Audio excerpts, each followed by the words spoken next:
ভাই কি হচ্ছে ওর মারতে তো কি দিবলি আমার আদরে ব্যস্ত রে মারবো না করবো না কি ও পিরিত করে বেড়ায় খালি ও খালি পিরিত করে বেড়ায় আরে আস্তে আস্তে ও কার সাথে বিরিত করতে হবে ও কার সাথে ও তোর মেয়ের সাথে পিরিত করে ওরে চান্দি শিলা বান্ধি তুই আমি আসবি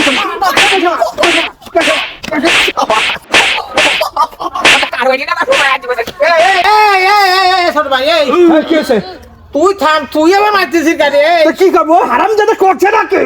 হ্যাঁ করলো নাকি ও ঠিকই করছে বিষয় হচ্ছে কি শোন ও তো নিজেদের ঘরে মধ্যে কাজ করতে ভালো কাজ করছে তো এই নিজেদের ঘরে সম্পদ ও কিসের জন্য বাইরে দেবো ও তো সে একটা ভালো কাজই করেছে ও কথাটা তো তুমি ঠিকই করেছো তাহলে শোনা ওটো ওটা আমার জামাই রে আমার সোনা জামাই রে আমার সরি ভুল হয়েছে আর ক্ষমা করে দাও